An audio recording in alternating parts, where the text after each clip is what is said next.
Welcome to yet another edition of the Stats and Stacks podcast. For today, we're going over NFL Week 13. First things first, make sure you give this video a like, hit the subscribe, give a follow over on Twitter, over on Instagram, over on TikTok, wherever there's social media. There is the Stats and Stacks podcast. I mean, you'll get a little bit of a defeated man right now with the Bill season basically over. But hey, you got to believe till the bitter end. They're probably going to have to win out, get some really tough teams, but that's what DFS is for. Season long, struggling a little bit, only have one league where you have a chance of making the playoffs. But DFS is here every week to just kind of pick up the scraps and make the NFL watchable. It's been very questionable this year. A lot of weird stuff going on, and just in regards to it being rigged and things of that magnitude. But if you can make money, we're here for it. So again, we're going to go ahead and jump into this week, a 10-game main slate for DFS. So a little bit of a smaller one here. We have 6 teams on bye, and we have a lot of important teams on bye. The Ravens on bye, the Bills on bye. Like a lot of teams that you would usually have in your lineups are not here. But we'll make sure we see which ones to target, which ones to go after, and just how we're going to make our money here. So again, we're going to talk about DFS as well as the sports betting side. And for the very first game on Thursday, we have the Seahawks went up against the Cowboys in Dallas. Dallas are 9-point favorites. I think it's justified. Seahawks are hurting right now. Geno Smith, not 100%. Tyler Lockett and DK, not 100%. Kenneth Walker, probably not going to play. I'm over under at 47.5. Just take the over on Cowboys games because they show no mercy and they continue to score even when they're up 5 touchdowns. They keep going. So you can go ahead and take the over there. And in regards to a bet, I will take, again, the Cowboys like to decimate their opponents. So I'll take them to cover the 9 points. In regards to fantasy, we'll talk more season long, the DFS, unless you're doing a showdown slate. Season long, you're going to obviously start Tony Pollard. You're going to start Dak, who's like just on a mission right now. You're going to start CeeDee Lamb. I think this is a pretty decent Brandon Cooks game. Seahawks run defense started very, very hot. It's been getting decimated as of late, but initially they were very, very tough to run on. So for where you drafted Tony Pollard, you have to start him. If you have another option for whatever reason, you can probably go somewhere else. It's going to be a passing attack mainly with Dallas, but it is what it is. For the Seahawks, yeesh. I would say you can start JSN. Obviously, if you have DK or Lockett, you're going to start them, but you're not starting any of their tight ends. You're not starting Geno. You can start the Cowboys defense clearly, but they're probably being used. So yeah, just not a lot of just fantasy value here. It's just going to be a Dallas onslaught, and I don't hate GS. Yeah, it's just a Dallas onslaught, to be honest with you. I don't like anything on the Seattle side. All right. Next game to start the main slate is the Colts going up against the Titans. Titans are 1-point home dogs. I love home dogs. All year we have been rocking home dogs. All year we have been making money supporting home dogs, and this is going to be no different. Give me the Tennessee Titans money line to cover. Over under at 42.5. The Colts have been hitting overs all year long. I don't know about this one. This one's a weird one. This is going to come really close here. I just like the Tennessee as a better bet. Their money line, I think they win this game outright. Colts are really bad against the run, so this is going to be a Derrick Henry game, and I love Derrick Henry in DFS. Are you going to have to pay up for Derrick Henry? Absolutely. Did you have to last week? Absolutely. Was it worth it last week? Absolutely. Is it going to be worth it this week? Absolutely. Derrick Henry is facing the 26th ranked run defense. He is going to score. It's guaranteed. Book it. In regards to their pass offense, I don't know, man. Colts defense is not that good. You can technically start Hopkins, but I don't want to start anyone but Derrick Henry in DFS, honestly, in this game. For the Colts, Titans are historically hard to run on, but they've been pretty easy to run on as of late.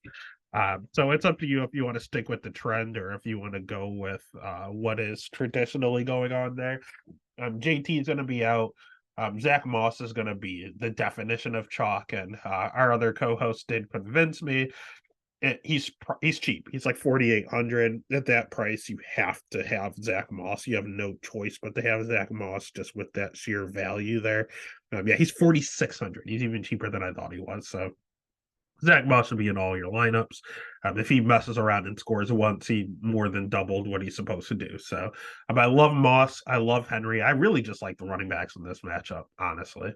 Um, the Colts, you should be able to pass all over, but I never know who it's going to be. Is it going to be Downs? Is it going to be Pittman? I don't hate Pittman here. He ate last week. He looked to have a good connection with Gardner. He could do it again. It could be Downs. I think you just kind of you can put either one on there. But I do like both running backs in this matchup, and I like the Titans money line. Next game, we have the Patriots versus the Chargers. Not liking a lot of things going on here. I will take the Chargers as road favorites. Do I like the 5.5? Absolutely not. Do I think the Patriots are alive? Honestly, kind of. But I can't trust them. I can't trust anything they're doing right now. I want them to win another game because I'm scared they're going to get overall worse record eventually here. Them and the Panthers are going toe to toe for that. But right now, I think it's going to be the Chargers game to lose. I know they're really, really hurt. But I think they still have enough talent. They have Justin Herbert, they have Keenan Allen, and they have Austin Eckler. I think that's all they need. Patriots can't score to save their lives. They just lost to the Tommy DeVito led Giants. So enough said. Patriots don't have a quarterback. You can't start any of their receivers. If you want to start Ramondre Stevenson, I don't hate it. Chargers are not the greatest against the run. In fact, the Chargers are the 25th worst ranked team against the run. She talked about the Colts being the 26th, while the team that's one above them are the Chargers. So you can definitely start Ramondre Stevenson at 6,000. He's a pretty decent value. That's it. Chargers side, you can start Keenan Allen because he's going to get all the targets. Justin Herbert doesn't trust Quentin Johnson, nor should he. You can get you can try to save a lot of money also with these Chargers receivers, with everyone being hurt. You can start who is it, Guyton, I want to say. The sad thing is I can't even remember their names. That's how bad they are. Yeah. Fucking Jalen Guyton is 3,300 if you want to get crazy. The Patriots defense is that bad. They have nothing back there. So if you want to save money, you can go that route. But Eckler, although he's really slow and in molasses, you can start him. If you want to start Herbert, you can probably start Herbert. If he wants to light it up, he can. You can start basically every Charger outside of Quentin Johnson. He's not good. All right. Then, next game, we are looking at the Lions going up against the New Orleans Saints. Saints are home dogs, and I'm going to take the Detroit Lions. I think they're going to bounce back here. I think they got embarrassed on Thanksgiving against the Packers, and I think they're going to be out for blood. I don't think 4 is enough points, and I think the Lions absolutely cover. Over under at 46.5. I'll take the under because I don't know if the Saints are scoring. Saints are going to be without Raheem Shaheed most likely. They're going to be probably without Chris Olave. Michael Thomas is on IR currently. Jawan Johnson is banged up. He'll probably play through it, but not at 100%. The Lions have one of the best run defenses in the league. So your only weapons are your running backs. You have Alvin Kamara, and you have the Swiss Army knife and Taysom Hill, who gets a lot of good run. Your best quality is going to be your run. And that's what the Lions are best against. So the Saints could legitimately get shut out here.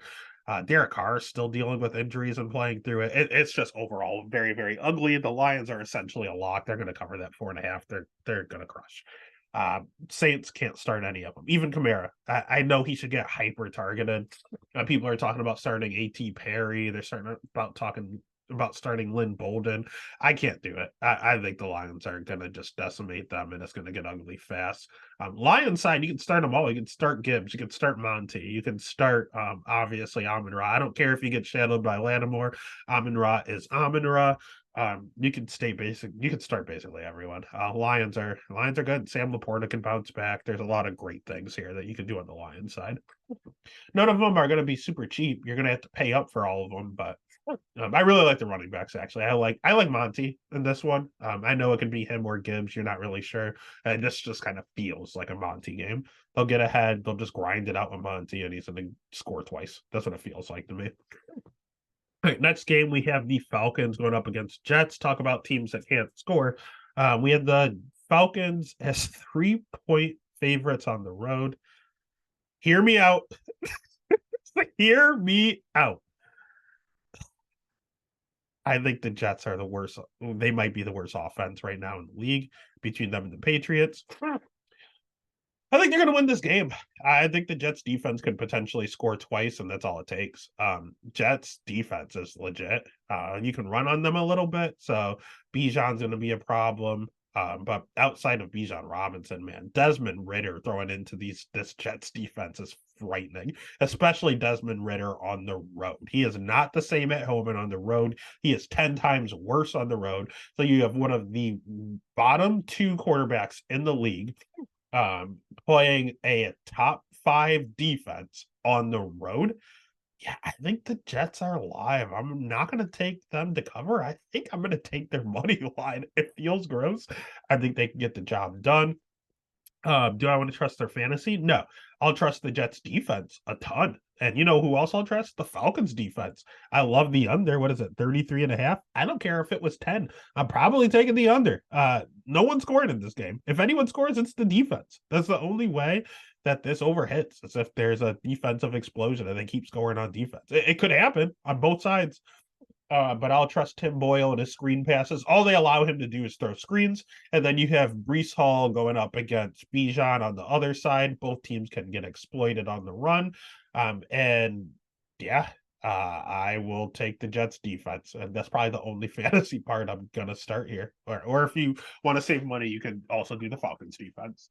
All right, next game we had the Cardinals going up against the Steelers. Steelers 5.5-point favorites.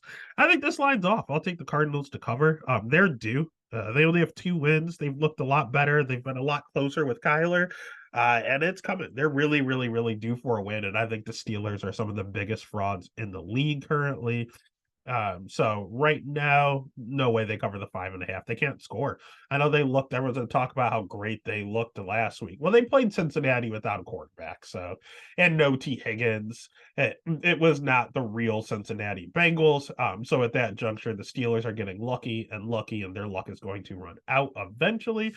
Now, are they playing a good team this week? No. But the Cardinals can keep up. And I think the Cardinals offense is better than the Steelers offense. I think the Steelers defense is a liability this year. So I don't hate the over, but I do like the Cardinals as live dogs. Fantasy perspective, Steelers are giving up big plays. So as much as it kills me to say, I don't hate Hollywood Brown this week. I like Kyler this week. Obviously, you can always start Trey McBride, and he's always going to be chalky. I don't know if Michael Wilson is going to be back. It doesn't sound like it. So at that point, you can save money with Greg Dortch. It worked last week. You can try it again, honestly. But I do like Hollywood a lot. James Conner, he's just going to get you 70 yards no matter what. It's just a matter if he gets in the end zone or not. And he could here. So, and oh my God, it's revenge game, James Conner. He's definitely going to see that end zone. So I do like James Conner a lot. It just dawned on me. So I like Hollywood. I like Conner. I like Kyler. And Dortch is a money saver. I like the Cardinals offense here. Steelers offense. I'm not starting Kenny. I like Pat Freiermuth. They never stop. The Cardinals just refuse to stop tight ends. It's been in like contracts when they signed to play for the Cardinals. You have to agree that the tight end position doesn't exist. On defense, they will not guard it. It's been that way for decades. So I do love Pat Freiermuth here. They could hit a big play. I don't hate Pickens. I generally don't like Pickens. I don't hate him here. Cardinals run defense is god awful. So you can pick between Warren and Najee, which one you think it's going to be. I think Najee is the goal line guy, so I will favor him. But I don't feel really good about either one. I think they're going to eat into each other. They could potentially both go off. Maybe a Steeler stack is what's needed. But I think this game to hit the over it'd be an offensive shootout is sneaky here. So I'll pick the Cardinals. Uh, yeah, and I'm gonna end up betting the Cardinals. I might bet their money line, honestly. Next game, the over is probably the highest one on the week. It's a 49.5 over under. Miami are 9.5 point favorites on the road. This is insane. I kind of like the Commanders to cover. I think Miami wins the game. But Miami, all they do is beat up on bad teams. Commanders are a terrible team, but the Commanders love to, when they have an offensive team, they love to keep pace, and they have weapons to do so. They have John Dotson, they have Terry McLaurin, they have Antonio Gibson, Brian Robinson, Logan Thomas. Like, they have weird pieces. None of them are great, but they have a whole slew of okay middle of the pack pieces. Dolphins obviously have the number one receiver this year in Tyreek Hill. They obviously have Mr. Accurate Tua. They have Jalen Waddle, who's a great two. They have Raheem Mostert, who's running wild. The Dolphins offense is going to go crazy, but I do think the Commanders can keep pace. DFS wise, I love Tua. I love Waddle. I love Hill. I love Moser. I lave everything on the Miami side. You know exactly where that offense is coming from. It's going to be those few select people. I don't know if Achane is going to play or not. If Achane is not playing, if you want to start Jeff Wilson, he'll probably find the box, to be honest with you. Commander side, I like all of them too. I like Logan Thomas. I like Curtis Samuel. I like Jahan Dodson. I like Terry McLaurin. I don't like Brian Robinson, but I do like Sam Howell. Have some Sam Howell lose. He's like 6,400 or something like that. Not terrible. The Dolphins are going to be very, very hard to stack. They're very, very expensive, so you're going to need the Greg Dortches and such. But if you want to come back in this game, the good thing about the Commanders is that they're kind of cheap. If you want to sit there and you want to start Tyreek Hill, you can start Curtis Samuel with the comeback at 4,100. You can start a Jahan Dotson at 4,600.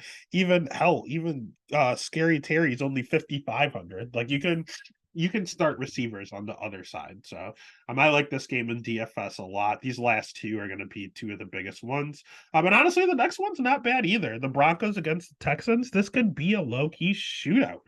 Broncos offense has been on fire the last 6 weeks. They're won like 6 or 7 straight. It's insane. Texans offense is unstoppable, apparently.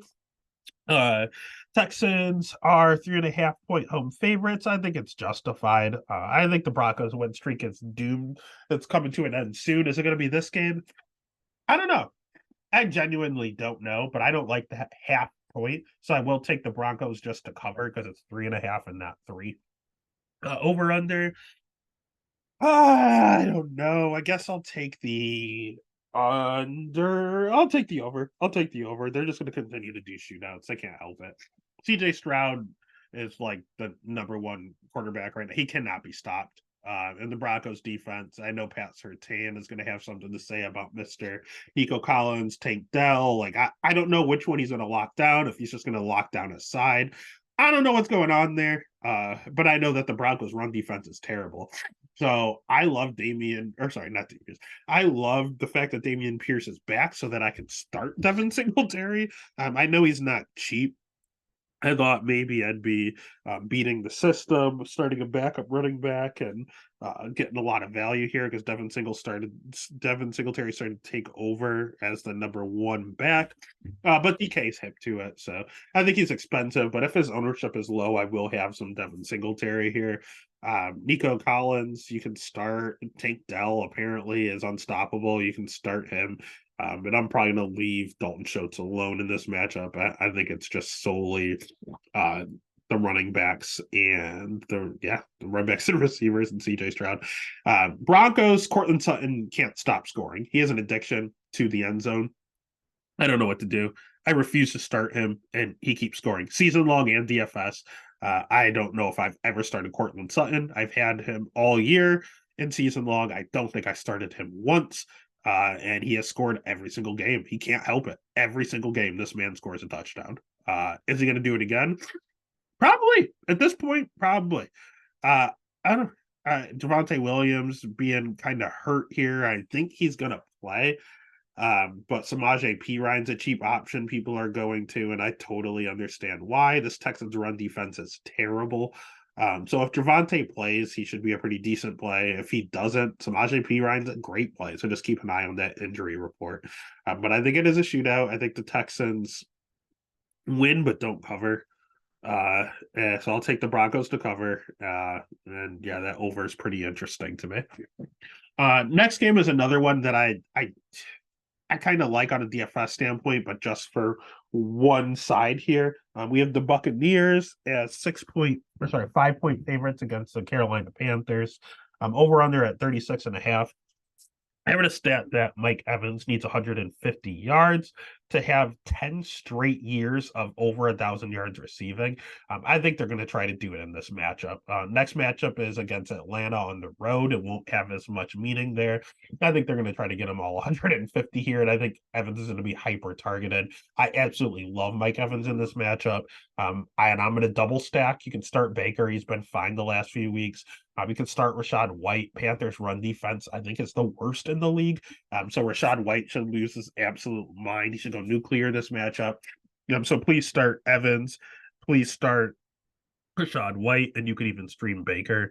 You could even do the Buccaneers defense if you really wanted to. Panthers side, I don't hate Adam Thielen here. And that's it. I know Chuba Hubbard had a good game last week. I think it was an anomaly. They only have 3 rushing touchdowns on the entire year. I'm not starting that split backfield. Adam Thielen's good. Jonathan Mingo looks the part, but just isn't producing. It's just Thielen or bust. So it's Thielen on one side. You have Evans, Rachaad White on the other side, and I think you can stack this game a little bit. Next game, you have the Rams versus the Browns. This is one of the confusing ones of the week for me. I don't know. Cooper Kupp sounds like he's playing, but I think he's a decoy. I don't think he's actually going to be 100% here. And that Browns defense is tenacious. Problem is they have no offense. I think they're going to start Joe Flacco this week. And Joe Flacco with Aaron Donald on the other side is not a good combo. So this is another one where it's 3.5, and that scares me. But I will take the Rams to win this game. I don't feel good about it, but it seems weird. It feels off. I think the Browns defense could win this game themselves. It's really contingent on if Cooper Kupp is a decoy or if he can actually do anything. I'll take the Rams begrudgingly. In regards to DFS, I don't hate Puka because I do think Cooper's kind of a decoy right now. Kyren Williams is always going to score, so you can start him. I don't hate the Browns defense. I don't hate the Rams defense. I don't like any Browns pieces. Njoku gets hyper targeted, but he has the drop. Amari Cooper is hurt and probably has Joe Flacco throwing to him. There's a lot of negatives here. Do you want to start Jerome Ford? You technically could. He doesn't cost a lot, but it doesn't feel good to do. It's one of those guys you just don't feel good pressing the button. So not a lot of DFS plays in this matchup. Not a big fan. All right, next matchup is one where I think the Eagles finally get exposed. I think San Fran runs through them on the road. Eagles are not that good this year. Their run defense is okay. But it's CMC. You can't stop him. Their pass defense is one of the worst in the league. It's very, very, very bad. And the 49ers have Brandon Ayuk and Deebo Samuel. And they're giving up big plays and plays over the middle. And I think Ayuk is going to go nuclear this week. I like Brock Purdy. I'm going to have him and start him in a lot of matchups. I'm going to bet the 49ers 3 points. I think you're getting a good line there. So I'm going to bet 49ers. I'm going to bet the over 47.5. And I'm also going to have a lot of Brock Purdy exposure in DFS, a lot of Brandon Ayuk, a lot of Deebo Samuel. He's like 6K. I'm going to have obviously some AJ Brown. He was contained the last week again, kind of outside of the score.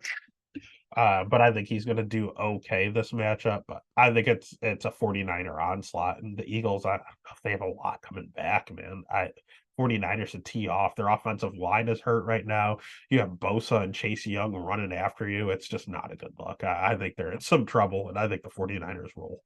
Right, next game, we have the Sunday night game. We have the Kansas City Chiefs going up against the Green Bay Packers. Packers home dogs again, and they are not going to do it twice. Lightning will not strike twice. I think the Chiefs win here.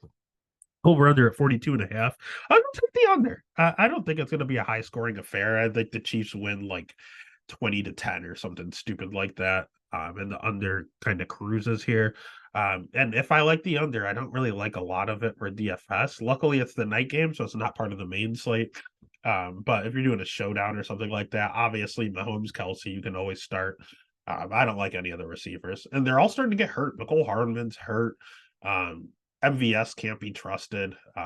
If you think Rashee Rice is going to go back to back, I understand that. But Jair Alexander, I don't know if he's playing or not. If he is, that's not an easy matchup for someone like Rashee Rice. Jair does shadow, so I need to know if he's playing or not. That's a big component here. I think it's just Kelsey gets hyper targeted. I think Pacheco runs crazy. They hate Clyde Edwards-Helaire. So they're going to give Pacheco a lot of work like you got last time. So I think it's Pacheco. I think it's Kelsey. And obviously, you can always start Mahomes. Packers side, Chiefs defense is pretty good. I don't want to start any of them. If anything, Watson might break free. Or if you want to get really, really, really cheap and start like Wicks or something like that, you can. But A.J. Dillon's hurt. He didn't practice today. You have Aaron Jones is obviously hurt. I don't like anything that's going on in Green Bay right now. I think the Chiefs roll. I think it looks really easy on the road, but I think it's a low scoring affair. And that takes us to the Monday night game. We have the Cincinnati Bengals as 6, or is that 8? Oh God, I can't read it. 8-point dogs to the Jacksonville Jaguars. I think it's justified. I think Jacksonville wins here. I think they cover over under at 37.5, mainly because they don't think the Bengals are scoring. Jacksonville is a really good run defense. The Bengals don't have a quarterback. They need Joe Mixon to run. That's not a good recipe. I think the Jacksonville Jaguars, who already have a good run defense, are going to be, and when they know what the play is going to be, I think they will be ready. But I think they're going to make it look easy. Defensively, the Bengals, I mean, they get a lot of takeaways, but Trevor Lawrence has so many weapons with Calvin Ridley. With Zay Jones back, Ridley just looks much better. With Christian Kirk, you have Travis Etienne, and you have Evan Ingram, who should go absolutely nuclear because, like the Cardinals, the Bengals have some sort of agreement where they're not going to guard the tight end. We just saw Pat Freiermuth go crazy on them last week, and I think Evan Ingram's a better tight end than Pat Freiermuth, so God knows what he's about to do to them. So I'm gonna pick the Jaguars. Matchups make fights, or matchups make bets, and Jacksonville is literally the Bengals' kryptonite. So I'm going to pick Jacksonville. I'm going to bet Jacksonville. But that's NFL Week 13. Again, a ton of buys here. A pretty lot of weird matchups, a lot of really low over-unders. But that's how it's been all year. I think the trend is going to continue. But as long as we're making money, it can be as low as we want. Let's just get paid. Let's just get paid, baby.